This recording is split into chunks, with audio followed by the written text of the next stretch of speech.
ए गाजी ये तेरे पुर इसरार बंदे, जिनको बख्शा है तूने ज़ौक़े खुदाई, दो नीम जिनकी ठोकर से सहरा और दरिया, सिमट कर पहाड़ भी जिनकी है बस से राई।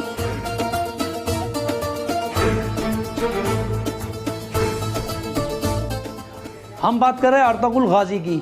ये महज एक ड्रामा नहीं है, एक वेब सीरीज़ नहीं है, ये एक ऐसा तिलिस्म है जो इस वक्त जहनों को पूरी तरीके से जकड़ चुका है। 58 से ज़्यादा कंट्रीज़ में ये अलग अलग लैंग्वेज में देखा जा रहा है। आखिर ये अर्तुगरुल है कौन? तो इसकी कहानी शुरू होती है 13वीं सदी से। 13वीं सदी के अंदर दो सबसे बड़ी सुपर पावर, एक मंगोल और दूसरा रोमन एम्पायर, ये दोनों इतनी बड़ी सुपर पावर थी कि कोई सी भी सल्तनत या कोई भी रियासत का बादशाह इनसे जंग लड़ना नहीं चाहता था। लेकिन इन दोनों सुपर पावर के लिए एक शख्स ऐसा था जो पूरी तरीके से सिरदर्द बन चुका था। जी हाँ, उसका नाम था अर्तुगरुल। अर्तुगरुल ना तो किसी सल्तनत का बादशाह था, ना किसी रियासत का सुल्तान। ये एक बहुत छोटे सा कबीला था, काई कबीला, उसके सरदार का लड़का था। एक छोटे से कबीले का लड़का इनके लिए इतना बड़ा सिरदर्द क्यों बन गया था? तो ये कहानी शुरू होती है काई कबीले के सफ़र से। ये जो छोटे छोटे तुर्क कबीले थे, ये सीज़न के हिसाब से अपनी जगह चेंज करा करते थे। ये सर्दियां अलग जगह पर काटा करते थे तो गर्मियां अलग जगह पर। यही खाना बदोश की ज़िंदगी सालों से इनकी चलती आ रही थी। लेकिन इस बार जब काई कबीले ने अपनी जगह चेंज करी तो ये सफ़र इनका इतिहास के पन्नों में दर्ज हो गया। काई कबीले ने इस बार जब अपनी जगह चेंज करी तो इत्तिफाक से इन्हें अपनी जगह वहाँ मिली जहाँ पर रोमन एम्पायर का एक खुफिया किला था। जो उस वक्त की फ़ौज जो उस किले के अंदर रहती थी उसका नाम था नाइट टेम्पलर, जो वहाँ से रहने के बाद पूरी रियासत के ऊपर नज़र रखा करती थी। इसी दौरान बहुत छोटी छोटी झड़पें हुई रोमन एम्पायर की फ़ौज से अर्तुगरुल की। अर्तुगरुल की ये झड़प कबीले वालों के लिए बहुत बड़ी टेंशन थी। कबीले के सरदारों ने और कबीले के बड़े लोगों ने अर्तुगरुल को ये समझाया कि हम रोमन एम्पायर से नहीं लड़ सकते। रोमन एम्पायर इतनी बड़ी सल्तनत है, दुनिया की सबसे बड़ी सल्तनत है। अगर ये चाहें तो हमारे कबीलों को ये नस्ते नाबूद कर देंगे, ख़त्म कर देंगे, तुम इनसे मत लड़ो। लेकिन अर्तुगरुल वो शेरदिल इंसान था, वो इतना जाबाज था, वो बहुत दूर की सोचता था। उसने अपने कबीले के लोगों से कहा था अगर आज तुम खड़े नहीं हुए तो ये जिस तरीके से दुनिया के अंदर बड़ी बड़ी सल्तनतों को खाते जा रहे हैं और अपने अंदर मिलाते जा रहे हैं, इसी तरीके से ये हमारे कबीले को भी पूरी तरीके से अपने अंदर ले लेंगे और हमारी आने वाली नस्लें इनकी ग़ुलाम हो जाएंगी। उसके बावजूद ये लोग इसके पक्ष में नहीं थे कि रोमन एम्पायर से लड़ा जाए, और ये अकल के भी खिलाफ बात है क्योंकि एक छोटा सा कबीला दुनिया की सबसे बड़ी सल्तनत से जंग नहीं लड़ सकता। लेकिन यहाँ अर्तुगरुल ने हार नहीं मानी और उसने अपनी जंग जारी रखी। उनने अपने कबीले के अंदर कुछ वफादार लोग लिए और इनसे जंग छेड़ दी, और उसका सिर्फ एक ही मकसद था कि ये जो नाइट टेम्पलर हैं ये हमारे एरिया में आते कहाँ से हैं, इनका पता लगाया जाए। क्योंकि जहाँ पर अगर आप मैप चेक करेंगे, जहाँ पर ये काई कबीला गया था ये पूरी तरीके से अनातोलिया के हिस्से में आता था और यहाँ पूरी मुस्लिम रियासत थी। तो यहाँ पर क्रिश्चियन लोगों का, या जो रोमन एम्पायर थी पूरी क्रिश्चियन थी, नाइट टेम्पलर जो थे ये भी कैथोलिक क्रिश्चियन थे।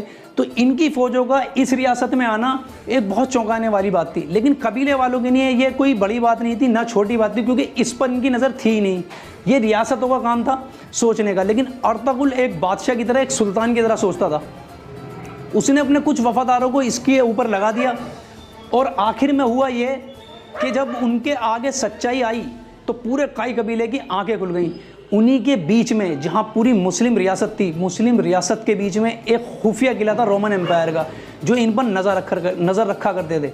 इसी के साथ नाइट टेम्पलर और काई कबीले की एक जंग शुरू हो गई, और उस जंग के अंदर खुद काई कबीले के जो लोग थे वो अर्तुगरुल के खिलाफ हो गए कि तुम सबसे बड़ी ताकत के साथ लड़ाई मोल ले रहे हो, हमारे कबीले का कुछ नहीं बचेगा, ये तहस नहस कर देंगे। हम सिर्फ 2,500 से 3,000 की तादाद में हैं और ये लाखों की तादाद में।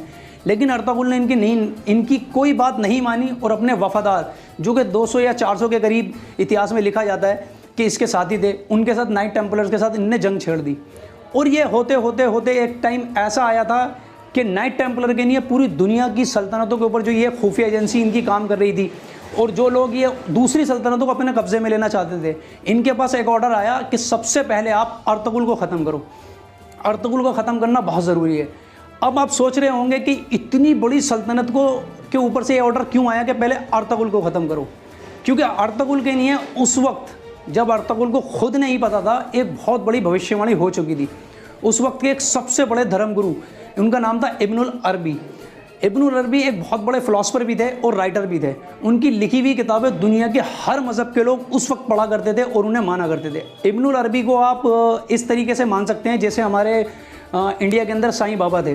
वो जगह जगह शहर शहर जाने के बाद लोगों को अच्छी तरबियत दिया करते थे, अच्छाई की तरफ लाया करते थे और हर मज़हब के लोग उन्हें माना करते थे।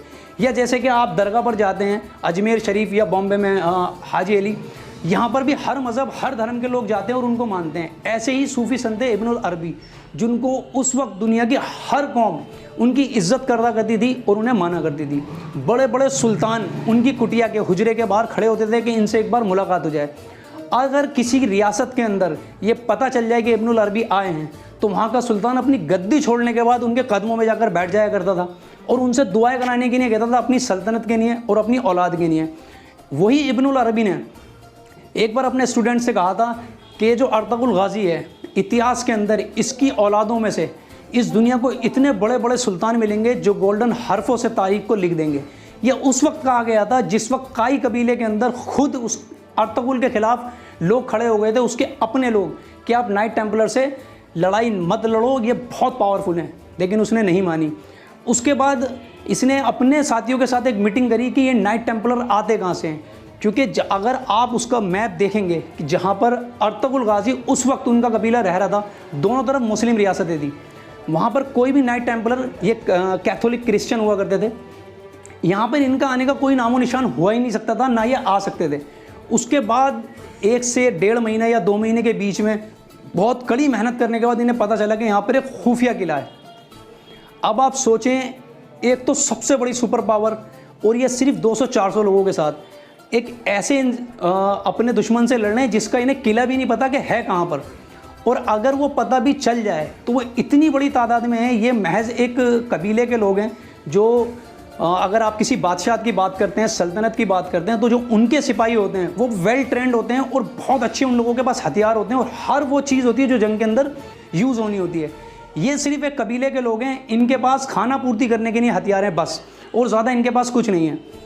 उसके बावजूद अर्तुगरुल के कुछ जासूसों ने ये बताया कि हमारे ही बीच में, पहाड़ों के बीच में एक किला है जहाँ से ये सारी मुस्लिम रियासतों के ऊपर अपने खुफिया एजेंसी के लोग और जो इनके जासूस हैं ये अंदर आते हैं और हमारी ही पूरी इन्फॉर्मेशन इनको देते हैं, जिससे ये हमारे ऊपर काबिज हो जाते हैं, हमसे जंगें लड़ते हैं।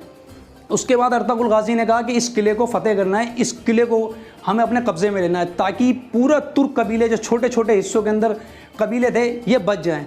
उसके बाद उनने अपने कबीले के अंदर ये बात रखी। अब आप ये जानकर हैरान होंगे कि जो अर्तुगरुल गाज़ी इन्हीं लोगों के लिए, इन्हीं की सेफ्टी के लिए बात कर रहा है, वो सारे के सारे इसके खिलाफ हो गए कि हम नाइट टेम्पलर से बिल्कुल भी जंग नहीं लड़ सकते और आप किला फ़तेह करने की बात कर रहे हैं, हम आपका साथ नहीं देंगे। और वहाँ पर अर्तुगरुल गाज़ी की किसी ने कोई बात नहीं मानी। लेकिन अर्तुगरुल गाज़ी मायूस नहीं हुआ। मैं आपको एक बात बताता हूँ, जब इस वीडियो के आखिर तक आप ये वीडियो देखेंगे तो आप एक चीज़ सीखेंगे कि इस दुनिया में इम्पॉसिबल नाम की कोई चीज़ नहीं है। जो आप सोच लेंगे, जो आप ठान लेंगे, वो सब कुछ पॉसिबल है। उसके बाद अर्तुगरुल गाज़ी ने महज 200-400 अपने लड़ाकू लेने के बाद, और वो पूरी तरीके से तुर्क कबीलों के बीच में फैला दिया कि इनका किला पता करा जाए कहाँ पर है। लेकिन जो बंदा ठान लेता है वो करके भी दिखाता है। कुछ ही दिनों में उनको उस कबीले का उस किले का एड्रेस मिल गया जो बहुत ही खुफिया तरीके से था।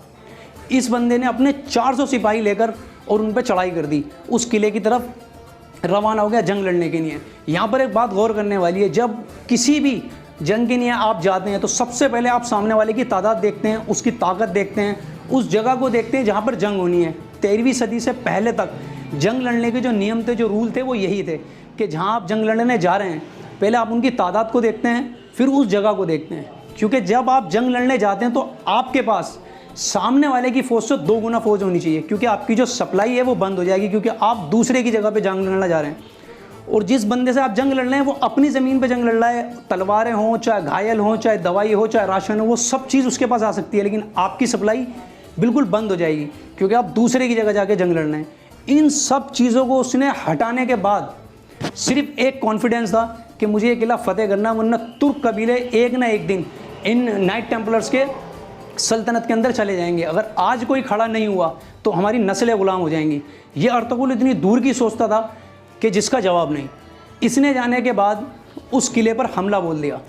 ये लड़ाई बहुत टाइम तक चली, 15 से 20 दिन, 25 दिन तक चली, और उसके बाद उसको एक अंदाज़ा हुआ कि हम किले के अंदर तो नहीं जा सकते। उसने उस चारों तरफ से किले को घेर लिया और वो सारे रास्ते ब्लॉक कर दिए जो अंदर जा सकते थे। मतलब यहाँ सप्लाई बंद होनी थी अर्तुगरुल की, और उसने वही नीति अपनाई कैथोलिक क्रिश्चियनों के किले के ऊपर कि उन्होंने उनकी सप्लाई बंद कर दी और अपनी फ़ौजों को बाहर बिठा दिया कि देखते हैं कि कितने टाइम तक ये अंदर रहते हैं।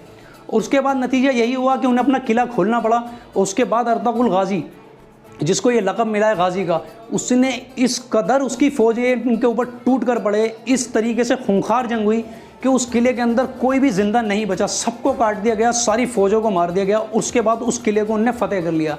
जिस वक्त उस किले पर काई कबीले का वो झंडा लगा, उस वक्त पहली बार दुनिया ने इंट्रोड्यूस किया कि अर्तुगरुल नाम का कोई जाबाज इस दुनिया के अंदर रहता है। अब पूरी दुनिया जान चुकी थी कि एक शख्स है अर्तुगरुल जो बड़ी से बड़ी सल्तनत से भी टकराने की हिम्मत रखता है। ये किला फतह करने के बाद अब बड़ी बड़ी रियासतों के बादशाह और बहुत बड़ी बड़ी सल्तनतों के सुल्तान अब काई कबीले के अंदर अर्तुगरुल को बधाई देने आने लगे थे। ये मान चुके थे कि जो अर्तुगरुल की स्ट्रेटजी है ये इसके दीवाने हो चुके थे, और इसकी जाबाजी और इसकी वीरता के ये लोग कायल हो चुके थे। इन्होंने बताया कि हम कई साल से इस किले के ऊपर काम कर रहे हैं इसके एड्रेस के लिए, ताकि हम इसे फतेह कर चुके हैं, लेकिन अर्तुगरुल तुमने मात्र 2 महीने के अंदर ये कर दिखाया। अब यहाँ पे एक बहुत चौंकाने वाली बात है जो उस वक्त लोगों को पता चली। आज इस ज़मीन के ऊपर बहुत बड़े बड़े योद्धा पैदा हुए हैं और बहुत बड़े बड़े योद्धा आए हैं, जैसे सिकंदर है, मुग़ल एम्पायर है, और बहुत बड़ी बड़ी जगहों पे बहुत बड़े बड़े नाम हैं। लेकिन कुछ योद्धा ऐसे होते हैं जिन्हें ऊपर वाला चुनता है। ये बात इस किला फतेह होने के फ़ौरन बाद पता चली। उस वक्त कुछ लोग थे सफ़ेद दाढ़ी वाले, ये पूरी दुनिया के अंदर मशहूर थे, लेकिन उस वक्त तक इनको सिर्फ कहानी और किस्सों में समझा जाया करता था। इस किले फतेह होने के बाद एक अर्तुगरुल के पास एक मैसेज आया कि आपको सफ़ेद दाढ़ी वाले से मिलना है। अर्तुगरुल बहुत हैरान हुआ कि ऐसे लोग सच में होते हैं। उसके बाद अर्तुगरुल इनसे मिलने गया। इन सफ़ेद दाढ़ी वालों को बोरो-बोदोन के नाम से भी जाना जाता है और एक्सकल के नाम से भी जाना जाता है। उसके बाद जब ये उनसे मिला तो उन्होंने अर्तुगरुल से पूछा कि आप क्या चाहते हैं, आपने नाइट टेम्पलर का किला क्यों फतेह किया, और इतनी बड़ी फ़ौज से मात्र 1000, 2000 या 1500 लोगों के साथ आप इनसे जंग क्यों लड़ना चाहते हैं, आपने जंग क्यों लड़ी, आपके दिमाग में क्या है।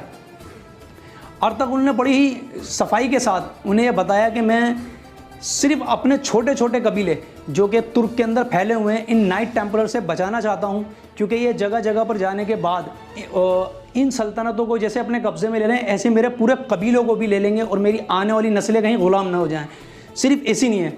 उसके बाद उन्होंने पूछा कि आप क्या सल्तनत का ख्वाब देखते हैं, तो उन्होंने कहा हाँ देखता हूँ, लेकिन एक ऐसी सल्तनत का ख्वाब देखता हूँ जिसके अंदर बिल्कुल इंसाफ परस्त सल्तनत हो, किसी गरीब पर जुल्म ना हो और जिसके अंदर टैक्स बहुत कम हो।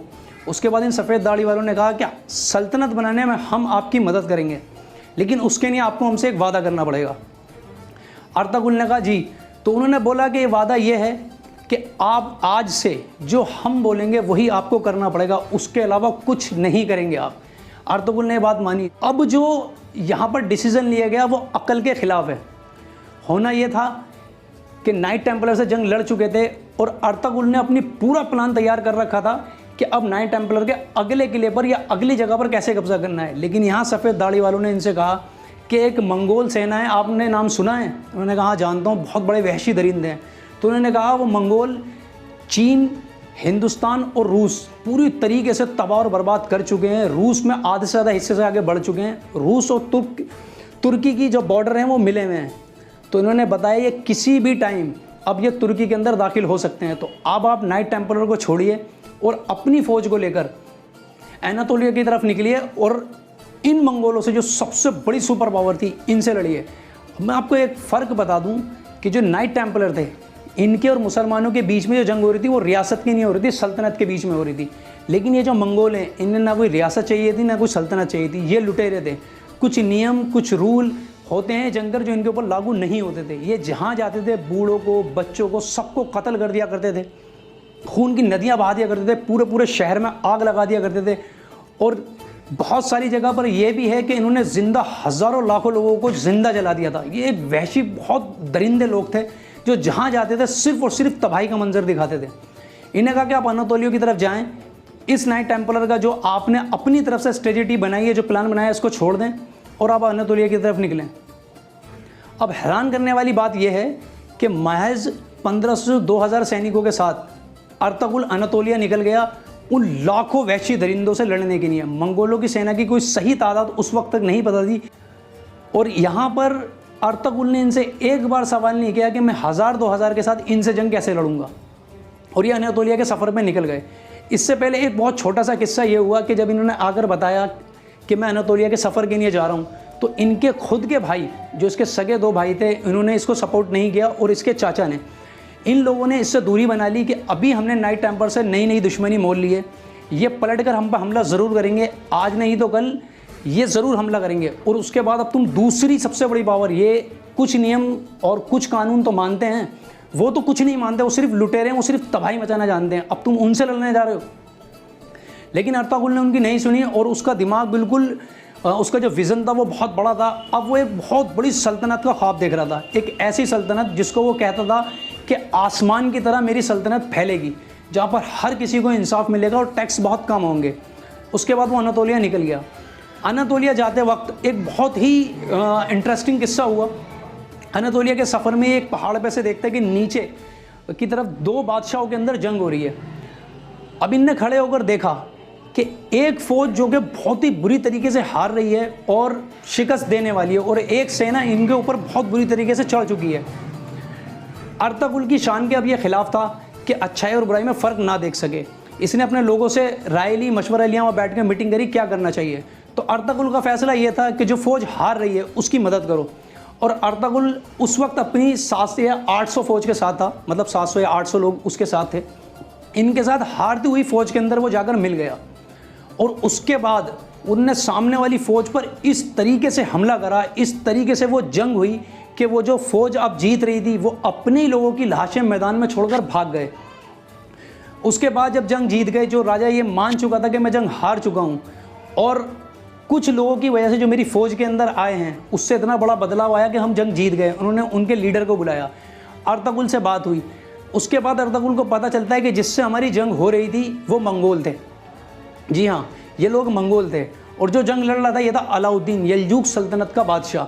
ये यलजुक सल्तनत उस वक्त बहुत बड़ी सल्तनत थी, लेकिन ये अपने आखिरी दौर से गुजर रही थी, क्योंकि नाइट टेम्परर और मंगोल इस पर दोनों तरफ से हमले कर रहे थे। और ये सल्तनत एक बहुत बड़ी सल्तनत थी, ये सिमटते सिमटते बहुत छोटी रह चुकी थी। बहुत सारा हिस्सा मंगोलों ने छीन लिया था, और बहुत सारा हिस्सा इनका नाइट टेम्पलर ने छीन लिया था। इसके बाद इन्होंने खुश होकर अर्तुगरुल को एक ज़मीन दी। जी हाँ, ये बहुत ही इतिहास के अंदर एक बहुत बड़ी चीज़ है, क्योंकि अर्तुगरुल जिस कबीले से था ये खाना बदोश थे। ये सीज़न के हिसाब से सर्दियाँ अलग जगह पे काटते थे, गर्मियाँ अलग जगह पे काटते थे। अगर कोई सल्तनत कायम करनी थी तो उसके लिए इन्हें एक जगह चाहिए थी, और इस अलाउद्दीन जो सुल्तान था, इन्होंने एक जगह दी कि आप यहाँ पर रहकर हमारी यलजुक सल्तनत की भी मदद करो, और उसके एवज में आपको जितनी जगह चाहिए आपको मिल जाएगी। उसके बाद जो करा वो पूरी दुनिया उसके लिए हैरान और परेशान कि ये ऐसा हो कैसे सकता है। उसके बाद इन्होंने सिर्फ एक ही चीज़ की ठानी थी कि मंगोलों को भगाना है। जितनी भी जगहें यलजुक सल्तनत की मंगोलों ने छीनी थी, वो सारी जगहें मात्र 1 साल के अंदर मंगोलों से बहुत बुरी तरीके से जंगे लड़के और उनको मारकर वो सारी जगह यलजुक सल्तनत को वापस दिलाई। यलजुक सल्तनत जो सिमट चुकी थी वो फिर दोबारा से बहुत बड़ी हो चुकी थी और बहुत ताकतवर हो चुकी थी। लेकिन यहाँ पर अर्तुगरुल यहीं नहीं रुका। अब अर्तुगरुल ने कहा जो इनके मिलिट्री बेसिस हैं, जो हमारे यहाँ पर ये पैर गड़ा चुके हैं, तुर्की से बिल्कुल बाहर इन्हें निकाल कर रहना है। अब उन मंगोलों से जो मतलब जिसके लिए लड़ाने की तो कोई सपनों में भी नहीं सोच सकता था, अब ये उनके घरों में जाकर जंग लड़ रहा था। अर्तुगरुल ने मंगोलों के घरों में घुसकर इनके मिलिट्री बेसिस को ख़त्म किया, इन लोगों से जगह छीनी। जो मंगोलों की खुद की रियासतें थी, आधी से ज़्यादा रियासतें अर्तुगरुल छीन चुका था और यलजुक सल्तनत के अंदर मिला चुका था। अर्तुगरुल उस वक्त इतना ताकतवर और बलवान हो चुका था कि पूरी दुनिया के अंदर किसी भी सल्तनत के बादशाह में या किसी सुल्तान के अंदर ये हिम्मत नहीं थी कि अब वो अर्तुगरुल से जंग लड़ चुके। अर्तुगरुल अपने गोल्डन पीरियड पे उस वक्त चल रहा था और पूरी यलजुक सल्तनत के अंदर सिर्फ एक ही नाम था अर्तुगरुल, और पूरी दुनिया में अगर कोई इम्पॉसिबल को पॉसिबल कर सकता है तो एक ही नाम था अर्तुगरुल। अर्तुगरुल अब बहुत तेज़ी से बुढ़ापे की तरफ जा रहा था। अर्तुगरुल के बाद इस गद्दी पर बैठे उस्मान, इनका लड़का उस्मान ने एक सल्तनत कायम की जो उनके बाप का एक सपना था कि मेरी सल्तनत आसमान की तरफ फैल जाएगी। एक सल्तनत कायम करी जिसको ऑटोमन एम्पायर के नाम से भी जाना जाता है और सल्तनत उस्मानिया के नाम से भी जाना जाता है। आप जानकर हैरान होंगे, अर्तगल के इस बेटे ने दुनिया के 7 महाद्वीपों में से 3 महाद्वीपों पर हुकूमत करी। 40 से ज़्यादा कंट्रीज़ इनकी हुकूमत में आती थी और ये सल्तनत उस्मानिया 623 साल तक चली। अर्तगुल के इस बेटे ने अपने बाप का ख्वाब पूरा किया और 623 साल तक हुकूमत करी। इसके लिए हम आपको नेक्स्ट वीडियो लेकर आएंगे और पूरी डिटेल में आपको बताएंगे कि ये हुकूमत कैसे कायम हुई और कैसे 623 साल तक चली। अगर आपको वीडियो पसंद आई है तो लाइक करें, चैनल को सब्सक्राइब करें और वीडियो को अपने दोस्तों के साथ शेयर करें।